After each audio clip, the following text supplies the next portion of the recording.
இப்ப புதுசா நேத்து கத்தி ஆரம்பிச்ச அண்ணன் விஜய் கூட எம்ஜிஆர்னா யார் தெரியுமா, அவரோட மாஸ் என்ன தெரியுமான்னு கேட்கறத தவிர அந்த அவ்வளவு பெரிய எம்ஜிஆரை தன் கால் தூசுக்கு சமமா வச்சிருந்த பழனி பாபாவை பத்தி ஒரு மேடையிலையும் பேச மாட்டாரு. அந்த கட்சியில இருக்க இஸ்லாமியர்களும் அதுக்கு கேள்வி எழுப்ப மாட்டாங்க. அதுக்கு பதிலா முகமது விஜயன்னா அழைக்கப்படுவான்ட்டு பேசுறாங்க. இது நம்மளோட தலைவர்களை அடுத்த தலைமுறைகளுக்கு எப்படி கடத்துவோம்? இந்த மாணிக்கெல்லாம் வச்சிருக்காங்க. இந்த திராவிட தலைவர்களை குறிப்பா வச்சிருக்க இடத்த அடுத்து நம்ம அரசு வந்தா என்ன பண்ண போறோம்? நம்மளோட வரலாறு எப்படி நிரூபம்?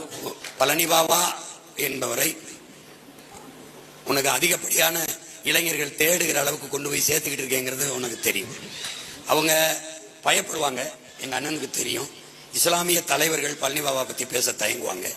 ஏன்னா அவர் கடைசி காலத்தில் திமுகவுக்கு நேர் எதிராக நின்றுட்டாரு. மானமுள்ள ஒரு தமிழன் திமுகவுக்கு ஓட்டு போடுவானான்னு கேட்டார். அதனால அவங்களோட திமுகவோட கூட்டணிக்கு போக விரும்புகிற கட்சிகள் பழனி பாபா பத்தி பேச. இப்ப அண்ணன் பேசுவேன்.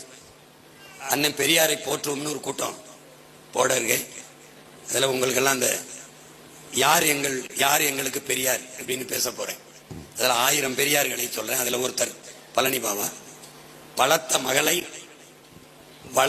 மகளை மணந்து மனைவியாக்காமல் கடைசி வரை மகளாகவே வளர்த்த எங்கள் அண்ணன் புரட்சியாளர் பழனி பாபா எங்கள் பெரியார். வளர்த்த மகளை தான் சார்ந்த மார்க்கத்துக்கு மாற்றாமல் அவள் ஏற்றுக்கொண்ட மதத்திலேயே இருக்க அனுமதித்த மகான் எங்கள் பெரியார். உனக்கு புரியுதுங்க? நமக்கு ஒரு காலம் வருது, அவன்கிட்ட அதிகாரம் இருக்கு, அவங்க அப்பா வேற நிறுவிட்டு வர்றாரு. நம்மகிட்ட அதிகாரம் தான், நம்ம அண்ணன் நம்ம அப்பா வேற நிறுவிட்டு போவோம். இவ்வளவுதானே. விடு, அதை பத்தி கவலைப்படாது.